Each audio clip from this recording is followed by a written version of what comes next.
현대 간호학의 어머니가 누군지 아시죠? 영희 집사님. 몰라요? 갑자기 질문하면 모르죠. 나이팅게일을 현대 간호학의 어머니라 이렇게 부르죠. 이분이 크림 전쟁, 크림반도 일대에서 19세기 중반에 일어났던 전쟁입니다. 자칫 이 전쟁이 근대 십자군이 될 법 했던 그런 참 전쟁이었죠. 이 크림 전쟁 반도에서 일어난 크림 전쟁에 민간인 신분으로 그 야전 병원에 투입이 됐다고 그래요. 그런데 이분이 그 야전 병원에 투입이 됐을 때 그 상황이 끔찍했다고 합니다. 병사들이 전쟁에서 부상으로 죽은 것보다 2차 감염, 그리고 또 주변 환경이 너무 지저분해가지고 그 악취 때문에 절반가량이 죽어나갔다고 그럽니다. 그래서 이 나이팅게일이 거기에 가서 가장 먼저 했던 일이 무슨 일이냐 하면 병실의 환기 일을 하는 일을 가장 집중적으로 했대요. 병사들이 추위를 느끼지 않을 만큼 그 조치를 하면서 창문을 열고 또 침상과 침상 사이를 띄어서 공기가 원활하게 흐를 수 있도록 길을 트고, 그래서 바깥 공기와 이 병실 공기가 거의 비슷하게 그렇게 만들었다고 그래요. 그리고 한 두어 달 지난 후에 말 그대로 기적이 일어난 거예요. 사망률 42%였었는데 42%가 2%로 뚝 떨어진 거죠. 기적이죠. 단지 공기만 이렇게 순환을 시켰을 뿐인데 사망률이 40%가 줄어든 그런 사건이 벌어졌습니다. 그래서 이분이 간호노트라고 하는 간호학에 대한 책을 썼는데 그 책에서 간호의 제1원칙으로 강조하고 있는 것이 바로 이 환기 문제입니다. 환자가 추위를 느끼지 않게 하면서도 방 안의 공기를 외부의 공기만큼이나 신선하게 유지하는 것이다. 공기가 정체되면 그것은 독이 된다. 공기는 끊임없이 흘러야 한다. 간호학 제1원칙에 이렇게 나이팅게일은 쓰고 있습니다. 공간에 흐르는 공기의 중요성을 깨닫고 그것을 강조한 것이죠. 그리고 정말 그것이 얼마나 중요한 것인가를 그가 삶으로 보여준 것입니다. 그 흥미롭게도 건축학이나 환경 심리학에서도 실제로 공기가 정체되어서 탁하게 되면 사람이 신경질적으로 또 이 감정 조절이 잘 안 된, 공격적으로 그렇게 감정 조절이 잘 안 돼서 공격적으로 바뀐다고 그럽니다. 밀폐된 공간에서는 이산화탄소 농도가 높아지면서 뇌의 산소 공급이 힘들어지니까 짜증이 나고 두통이 생기고 또 감정 조절이 잘 안 돼서 그런 것이죠. 그래서 창문을 열어서 맑은 공기를 순환시키면 이 답답했던 마음이 진정이 되고 또 부정적인 감정도 환기가 되는 효과가 있다고 그래요. 가끔 드라마에서 그런 거 보잖아요. 부부가 싸우다가 갑자기 남편이 문을 확 열고 밖으로 나가서 주변을 돌아다니면서 담배 한 대 딱 태우고 집에 들어가면 언제 싸웠느냐 딱 사람이 변해버리잖아요. 마음속에서 환기가 되어서 우리의 뇌와 신체를 진정시키는 효과적인 이 메커니즘이 작동한 결과입니다. 이것을 보면 공기가 우리의 생각과 감정을 바꾸는 실제적인 기류라는 것을 알 수가 있습니다. 그래서 부부 사이를 비롯해서 또 가정, 일터 혹은 여러 관계 속에서 우리가 속한 공간의 이 공기 관리가 참 중요해요. 교회도 예외가 아닙니다. 교회도 이 공기 관리를 잘 해야 됩니다. 이 사람은 환경의 영향을 받지 않습니까? 아무리 고급스러운 저택에 거하고 또 최고급의 재료로 인테리어를 하고 또 이런 가구들을 질비하게 갖추고 있는 대궐 같은 집에 살지라도 그 집안의 공기가 탁해요. 늘 다투고 불평하고 원망하고 짜증내면 그곳은 편히 쉬면서 머무를 수 있는 안식처가 아니라 속히 도망치고 싶은 수용소가 되는 것이죠.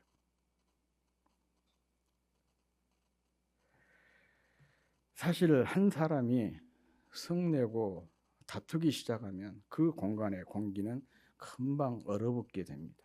그래서 함께 있는 사람은 눈치를 보게 되고 또 사람의 그 자율신경계가 긴장을 하게 되고 그러니까 스트레스 호르몬이 팍팍 그 분출이 되는 것이죠. 마치 제가 어제 새벽에도 말씀을 드렸듯이 그냥 체류탄 가스를 터뜨려 놓은 것 같은 그런 공간이 되어버린 거예요. 체류탄 가스가 여기에 딱 터뜨렸다고 생각을 해보십시오. 여기에서 다 막 사람들이 입 막고 그 눈 가리고 도망치려고 애를 쓸 겁니다. 눈을 뜰 수가 없고 또 말을 할 수가 없고 심지어는 구토가 나오고 눈물이 흐르고 콧물이 나오고 막 그러지 않습니까? 뭐 체류탄 안 맞아보시죠? 가스. 제가 학교 다닐 때는 그 일상이었습니다. 예. 아무튼 그와 같다는 것이죠. 그러므로 공간에 흐르는 공기는 그 공간에 머무는 사람의 마음과 관계를 결정짓는 핵심적인 요소입니다. 그런데 여기서 이 공기라고 하는 게 단순히 물리적인 공기만 의미한 것이 아니고 이 물리적인 공기를 넘어서 분위기를 얘기한 것입니다. 이 분위기, 공간의 분위기가 참 중요하다는 것이죠. 분위기가 얼어붙어 있어요. 냉랭해요. 잠시도 머물고 싶지 않죠. 그런데 공간의 분위기가 너무 좋아요. 따뜻해요. 그러면 머물고 싶고 또 찾아가고 싶고 그런 것입니다.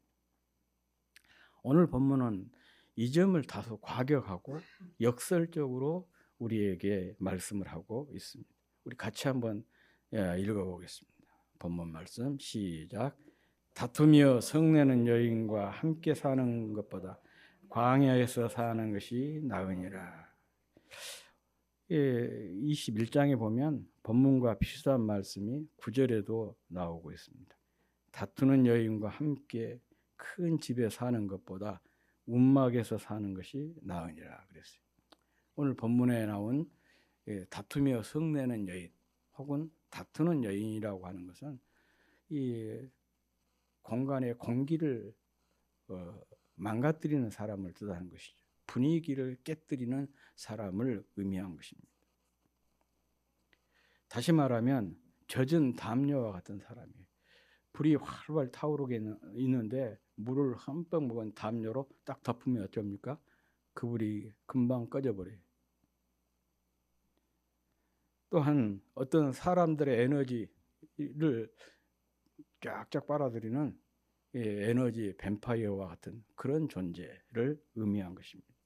그런데 여기에 여성이라고 표현을 해가지고 성경이 특정 어떤 성에 대해서 이렇게 공격을 한가 그렇게 생각을 할 수가 있겠는데 어떤 특별한 특정 성을 지칭한 것이 아니라 소위 이 구약 성경에 기록된 시대가 고대 가부장적 사회 아니겠습니까? 고대 가부장적 사회의 문학적인 표현인 것이죠. 다시 말하면 이 공간의 공기를 망가뜨리는 모든 사람을 다 지칭한 거예요. 그러니까 남편이 될 수도 있고 아내가 될 수도 있고 또 자녀가 될 수도 있고 부모가 될 수도 있는 것이죠. 또 교회 공동체에서는 뭐 목회자가 될 수도 있고 또 장로가 될 수도 있고 권사가 될 수도 있고 안수집사가 될 수도 있고 일반 성도가 또 될 수가 있는 거예요. 하여간 이 머무는 공간의 분위기를 망가뜨리는, 해치는 모든 사람, 이 사람을 성경은 당시 그 시대의 어떤 문학적인 표현으로 다투는 여인이다, 다투며 성내는 여인이다, 이렇게 표현하고 있는 것이죠. 이런 사람은 공기를 엉망으로 만들어서 주변 사람을 지치게 하고 숨을 쉬지 못하도록 숨막히게 만들어 버리는 것입니다. 그래서 다투고 화내는 사람과 함께 크고 좋은 집에 사는 것보다 아무것도 없고 그야말로 사람이 살아가기에 최소한의 조건도 갖추어지지 않은 광야에서 사는 것이 낫다. 비록 비바람만 겨우 막는 딱 마른 떡 하나를 가지고만 먹고 살아도 분위기가 온화하고 또 서로 존중하고 존경하고 격려하고 위로하는 그런 분위기라면 그런 움막에 사는 것이 차라리 낫다. 그런 표현인 것입니다.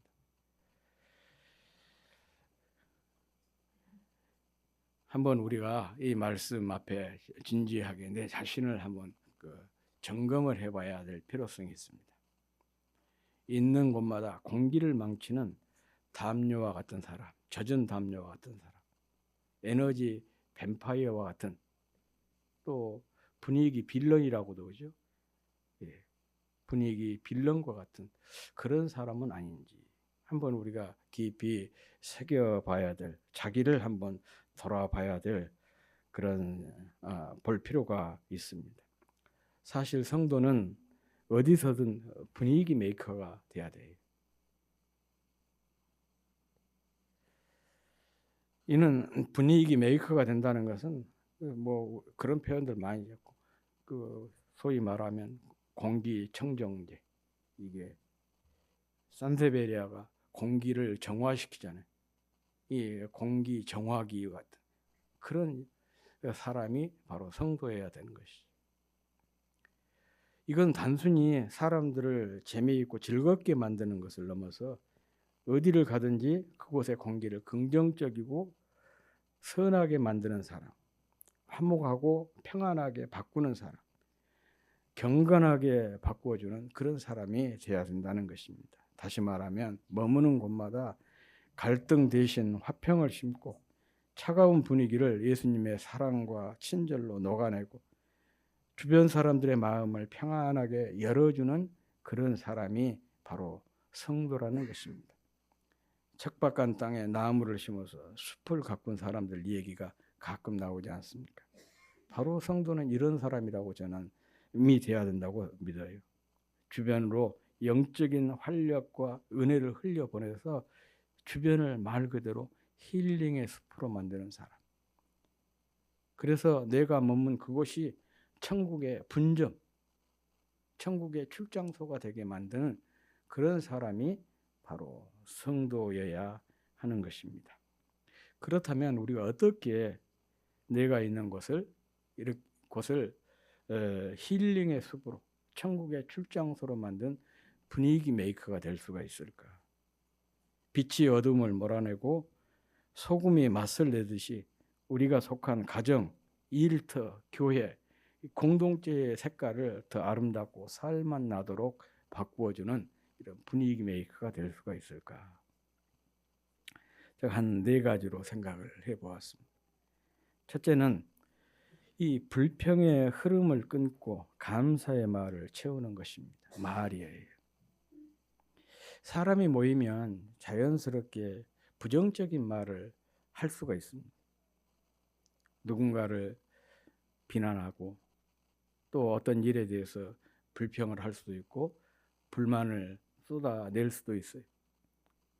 또 누군가를 또 타겟을 삼아갖고 비난을 할 수도 있고 또 어떤 또 소문들을 퍼뜨릴 수도 있고. 그런데 분위기 메이커는 어떤 사람이냐?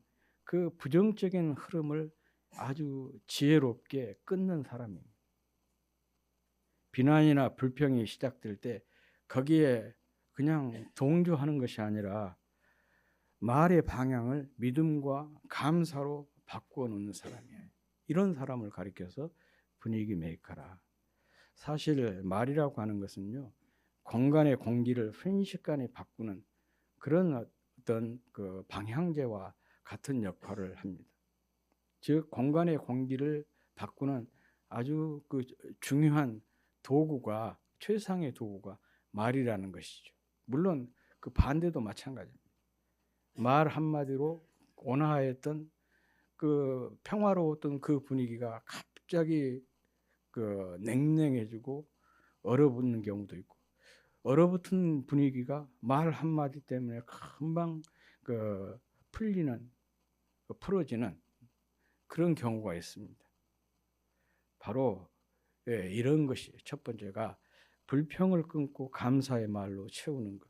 이게 분위기 메이커가 되는 첫 번째 방법입니다. 그리고 두 번째는 강력한 은혜의 반응자가 되는 것입니다.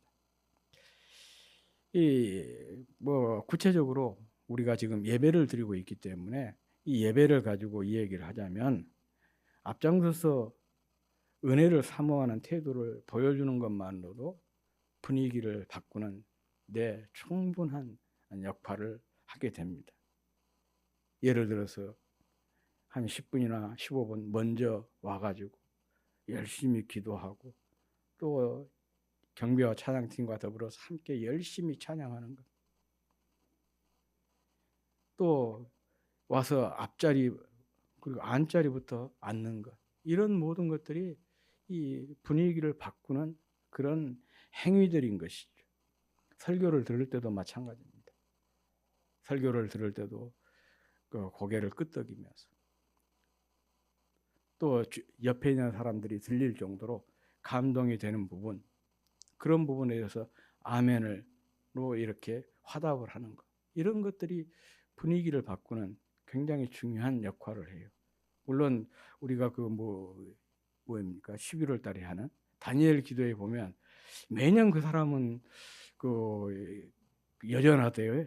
아멘 소리를 어떻게 크게 한지. 오히려 나는 그것은 자칫 분위기를 망칠 수도 있겠다 싶은데, 우리 교회에서 그렇게 하면은 저는 하지 마라 그럴 것 같아요. 그러나 옆 사람이 들릴 정도로 하는 것은 좋아요. 그러면 그게 감염이 된단 말입니다. 전염이 돼요. 그래서 다른 사람도 아멘 하게 되고, 나는 적은 소리로 아멘을 하게 됐는데 모두가 하게 되니까 이게 천둥 소리처럼 그렇게 이 아멘 소리가 나오게 되는 거예요.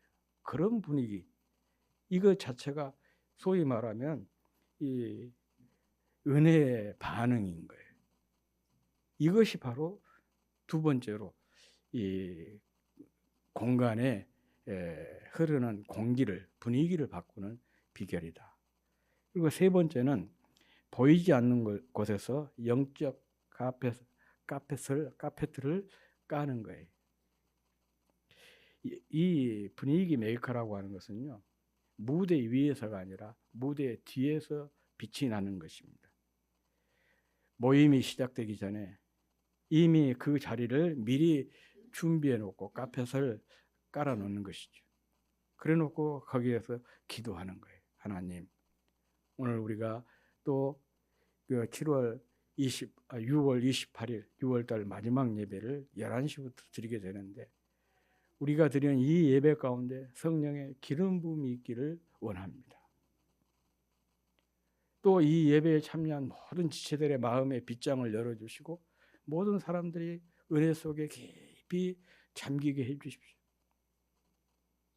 살면서 가졌던 수많은 인생의 문제들이 이 짧은 한 시간을 통해서 해결되고, 또 영적으로 큰 도전을 받고, 그래서 세상을 용기 있게 살아갈 수 있는 참된 용기를 얻는 그런 시간 되게 해주십시오. 그렇게 기도하는 거예요.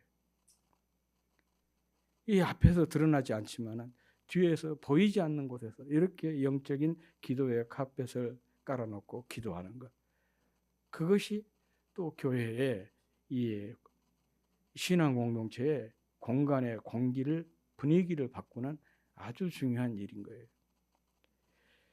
100년 전 영국의 그 메트로폴리탄이라고 하는 큰 교회가 있었어요. 그 스폴슨이라고 하는 분이 목사님이 시무를 했던 그 교회인데, 아무튼 그 시대에 근 5천 명 이상, 10,000명 가까운 사람들이 그 교회에 모였다고 그러죠. 그러니까 전국에서 명소가 되겠죠. 세계적으로 어떻게 목회를 하기에 그렇게 많은 사람들이 모이냐. 영국을 온 사람들은 다 그 교회를 방문하게 돼요. 그리고 담임 목사님인 스펄전에게 묻습니다. 비결이 무엇입니까? 목사님이 도대체 어떻게 설교를 하길래 사람들의 마음을 그렇게 사로잡을 수가 있습니까? 그런 얘기를 한 거예요.